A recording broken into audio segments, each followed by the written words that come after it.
All right, part 4. This, I think, should be the last. The age-old question is always why, and that's what I'm asking. Why would you account for these things, and why would they matter? And then the syllogism that... I don't even know what that means. Why would they matter again? If I have to explain why things matter, why consciousness is a profoundly interesting phenomenon in the universe, why it's significant that things can now be harmed, I don't know, you know, whatever. You're going back further than we need to go back. You're nitpicking the nit, you know. I have for you. I did before in the video, but like I said, I don't think people really understood, and I'll give it to you right now. It's, let's see. Premise 1, all cells are chemically programmed to function throughout their entire existence. Premise 2, my body... Yeah, we'll just make it a premise that all molecules do the same thing, that all atoms are doing the same thing. So you can go all the way back. Body is made of cells. Then you have the conclusion, which is therefore I am programmed. This is what I see a lot in deterministic people. This is the syllogism, which means the reasoning of why you're giving it, and the conclusion.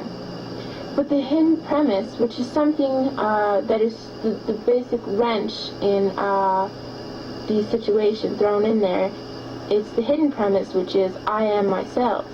And the I is very important. Yeah, the I is very important. Because there is no such thing. The I is the programming. The I is what's your computer, not what's on the screen. The I is the software that runs it, all right? Not what pops on the screen. The I is not the consciousness. The I is the subconscious, and the subconscious is just a pile of reflexes functioning.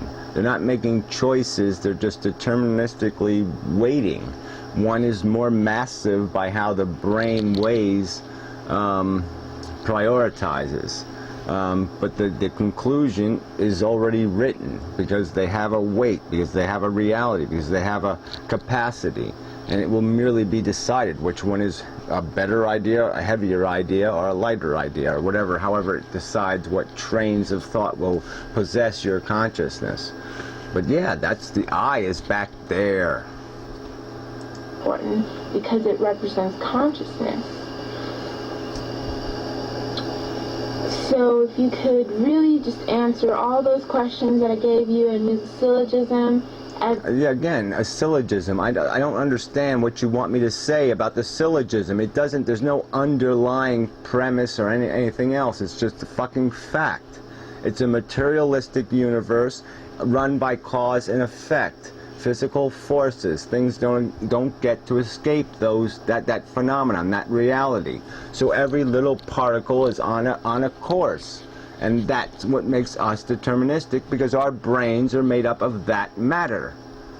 So yeah, I don't have anything else to explain. It's explained already. There's no room for any freedom in that.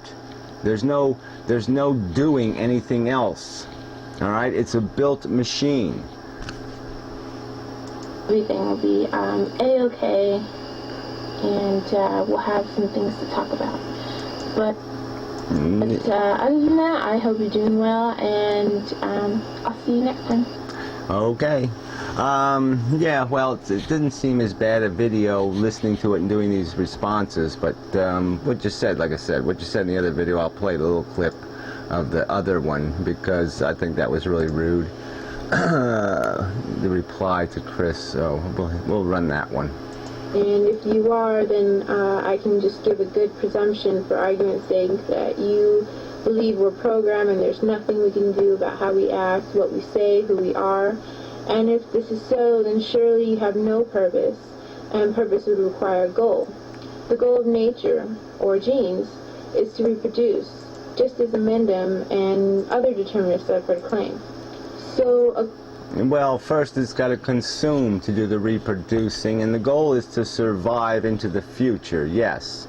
And there's lots of ways to do that, and lots of organisms do that by having psychology, by having dependency on each other, to work with each other, to do team sports instead of all working as individuals. And so yeah, that really changes the game, because we have a whole complex psychology that has nothing to do with being an individual anymore. It has to do with being a family, or a race, or a tribe, or some other genetic, some general genetics that are favored by natural selection. It's just not about a single molecule sometimes. Sometimes it's just about a type of molecule. And that's the scales that evolution works on.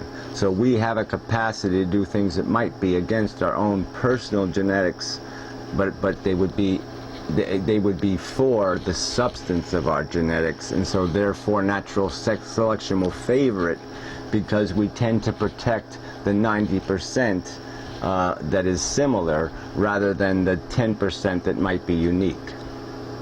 Goal of otherwise would be only putting one's foot in their mouth.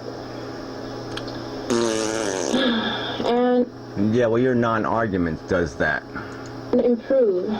What does improve mean? How is anything but suggesting change and subjective instead of marked genes? Marked as if they were in the genes. Well, like I've attempted to argue, more than just genetics is happening now. Once you acquire intelligence, then memes start to evolve. Cultures start to evolve. They're not genetically, we're not genetically our culture. All right, our culture is acquired through a different mechanism. The programming of our brains is not genetic. That's evolving separately from our genetics. And then, let's see, you were talking about creating a program, and all I had to say about that was if creating a program requires free will. And sorry, no dice. A machine can write code for a machine. It happens all the time now. Computers write computer code for other machines. They program other machines. We are a product of billions of years of evolution. We're built on that foundation. We say the word Albert Einstein. He's long dead, okay, but he still lives inside of us as a meme, as an idea, as a concept. His theories, his thoughts, his ideas are still moving around inside of us. The effort to subject it to others and follow it is also would require free will. I mean, if you wanted to lessen murder, then you would have to think of a program with free will in it, and then you would have to subject... You don't have to do any of that. You pass a law that says if you murder, you will be harmed. Period. Then the logical process that most people have, even murderers, will take over, and it will say, oh, well, now I'm going to balance the risk-reward equation. My subconscious will balance this, and it will come up with the result, the programmed correct answer, probably, that, oh, it's not worth the fucking risk, so I'm not going to do that, because it would be stupid. It and decide how to and when and where and all the other details about that, or else program failed. So I don't even know. I don't know what that. You got to be more articulate than that. That just doesn't say anything. Let's see. And then, like I said earlier, you would have to account for why murder is wrong. I can account for it because people have free will. If you believe in determinism, how can you account for it? Defining something as stupid is easy. Defining something as harmful is easy. What accounting has to go on? There's no accounting. I don't need free will, again, to do the simple mechanical processing, the weighing of what my knowledge base gives me, and it's a simple processing. It doesn't, the statement is made, the premise is defined. Harming people is bad.